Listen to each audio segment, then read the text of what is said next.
కోడలు. సీతాపురంలో శ్రీకంఠుడు పేరున్న వ్యాపారి. అతడికి 2 సంతానం, శ్రీనాథుడు, శ్రీవల్లి. శ్రీనాథుడు యుక్త వయసుకు వచ్చేసరికి వ్యాపారంలో తండ్రికి కుడిభుజంగా ఉంటూ వచ్చాడు. అన్ని విధాల యోగ్యుడైన అతడికి దూర ప్రాంతాల నుండి కూడా పెళ్లి సంబంధాలు రాసాగినాయి. ఒక రోజున శ్రీకంఠుడి భార్య భానుమతి భర్తతో, అబ్బాయికి త్వరగా పెళ్లి చేయడం భావ్యం. రామాపురం వాళ్ళు 1,00,000 రూపాయల కట్నం ఇస్తామంటూ కబురు చేశారు అన్నది. అందుకు శ్రీకంఠుడు చిన్నగా నవ్వి, అబ్బాయికి వేరే సంబంధం ఎలా చూస్తాం? సుదర్శనుడి కూతురు సులోచనకు ఈసరికి 18 ఏళ్ళు పూర్తయి ఉంటాయి కదా అన్నాడు. ఇది వింటూనే భానుమతి ముఖం అప్రసన్నంగా మారిపోయింది. 15 సంవత్సరాల క్రితం శ్రీకంఠుడు వ్యాపారం ప్రారంభించింది సుదర్శనుడు ఇచ్చిన పెట్టుబడితోనే. ఆ విధంగా సుదర్శనుడు చితికిపోయిన శ్రీకంఠుడి కుటుంబాన్ని ఆదుకున్నాడు. డబ్బు ఇస్తున్నప్పుడే శ్రీకంఠుడితో దాన్ని అప్పుగా భావించొద్దని నొక్కి మరీ చెప్పాడు. నువ్వు డబ్బు తీసుకునే పక్షంలో యుక్త వయస్కురాలయ్యాక నీ కుమార్తె సులోచనకు ఇష్టమైతే మా ఇంటి కోడలను చేసుకుంటాను అన్నాడు శ్రీకంఠుడు. అయితే ఇప్పుడు సుదర్శనుడి ఆర్థిక పరిస్థితి ఏమీ బాగాలేదు. 1,00,000 కట్నం వదులుకోవడం ఇష్టం లేని భానుమతి శ్రీకంఠుడితో, వివాహం వంటి ముఖ్య విషయంలో పలానా అమ్మాయిని చేసుకోమని కొడుకుని నిర్బంధించడం ఏం బాగుంటుంది అన్నది. నేను శ్రీనాథుడిని నిర్బంధించను.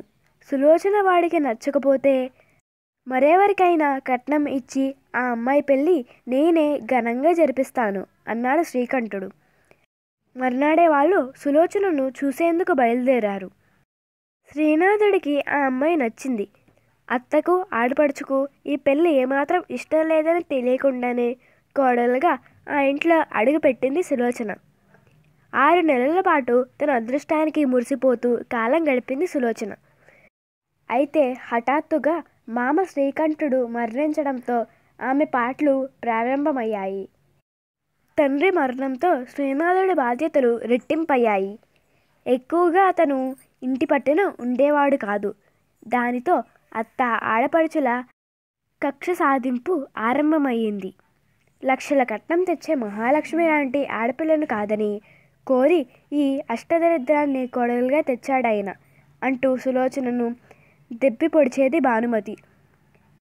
వచ్చిన 6 నెలలకే ఇంటిని వల్లకాడుగా మార్చిన శని అంటూ మెటికలు విరిచేది శ్రీవల్లి. ఇప్పుడు వంటింటి బాధ్యత పూర్తిగా సులోచన నెత్తిన పడింది. తన కసి తీరా ఇంటెడు పని సులోచన చేత చేయిస్తూ తిట్లు సాధింపులతో ఆమెను విపరీతంగా బాధించేది భానుమతి. శ్రీవల్లి కూడా వదినకు ఏమాత్రం సాయం చేయకపోగా తనకు కావలసినవన్నీ ఆమె చేత తన గదిలోకి తెప్పించుకునేది. అయినప్పటికీ ఈ జరుగుతున్నదేమీ సులోచన తన భర్తకు చెప్పేది కాదు. ఓసారి సులోచనకు విపరీతమైన జ్వరం వచ్చింది. చలికి వణుకుతూ ఆ నీరసంతోనే ఇంటి పని అంతా చేసిందామె. ఆ సమయంలోనే అత్త ఆడపడుచులిద్దరూ 10 కోసుల దూరంలో ఉన్న కొండ మీద దేవి ఆలయానికి ప్రయాణం పెట్టుకున్నారు. భానుమతి సులోచనతో, తెల్లవారి బాడుగ బండిలో బయలుదేరితే సాయంత్రానికి తిరిగి రాగలం. ఆ కొండ మీద తినడానికి ఏమీ దొరకదు. చీకటితో లేచి మా కోసం చక్కెర పొంగలి చెయ్యి అంటూ రాత్రి భోజనాలప్పుడు చెప్పింది. మర్నాడు తెల్లవారుజామున చక్కెర పొంగలి చేయాలన్న సంగతి గుర్తువచ్చి ఉలిక్కిపడి లేచింది సులోచన. అయితే 2 అడుగులు వేయగానే కళ్ళు తిరిగి పక్కనే ఉన్న బల్ల మీద తూలిపడింది. ఆ శబ్దం విని మేలుకున్న శ్రీనాథుడు ఆమెను మెల్లగా మంచం మీద కూర్చోబెడుతూ, అప్పుడే లేచాం అని అడిగాడు. సులోచన సంగతి చెప్పింది. నీకు ఒంట్లో బొత్తిగా ఓపిక లేదు. ఆ చక్కెర పొంగలేదో నేనే చేస్తాను, నువ్వు పడుకో అంటూ బలవంతంగా ఆమెను పడుకోబెట్టి వంటగదిలోకి వెళ్ళాడు శ్రీనాథుడు. తర్వాత కొద్దిసేపట్లోనే శ్రీనాథుడు వంటగదిలో నుండి ఒక గిన్నెలో వేడివేడి చక్కెర పొంగలి మూత పెట్టి తెచ్చి, ఇది తీసుకుపోయి నీ అత్తగారికివ్వి, నేను చేసినట్టు మాత్రం చెప్పకు సుమా అన్నాడు నవ్వుతూ. సులోచన భర్త చెప్పినట్టే చేసింది. ఆమె అత్త ఆడబడుచులు బాడుగ బండిలో దేవి ఆలయానికి వెళ్ళిపోయారు. తర్వాత శ్రీనాథుడు భోజనం చేసి ఊళ్ళోకి బయలుదేరాడు. సులోచన భోజనం చేయకుండానే తలుపులు మూసుకుని పడుకున్నది. చీకటి పడుతున్న సమయంలో ఎవరో గట్టిగా తలుపు తట్టడంతో మెలకువ వచ్చి సులోచన మెల్లగా లేచి వెళ్ళి తలుపు తీసింది. ఎదురుగా అత్త ఆడపడుచులు. మమ్మల్ని కడుపు మార్చి చంపాలనే ఆ చక్కెర పొంగలి చేసి ఇచ్చావు అవునా అంటూ రుసరుసలాడుతూ లోపలికి వచ్చింది శ్రీవల్లి. మధ్యాహ్నం ఆకలితో సగం చచ్చి ఉన్న మేము చక్కటి ఆవు పాలు, సన్నబియ్యం, జీడిపప్పు, ద్రాక్షపళ్ళు, యాలకల పొడి నోరూరుస్తుంటే నువ్వు చేసిన ఆ చక్కెర పొంగలి నోట పెట్టుకుని ఉమ్మేశాం. అందులో నువ్వు చక్కెర వేయనే లేదు. నువ్వు కావాలనే అలా చేశావు అన్నది భానుమతి సులోచన భుజం పట్టుకుని గుంజుతూ.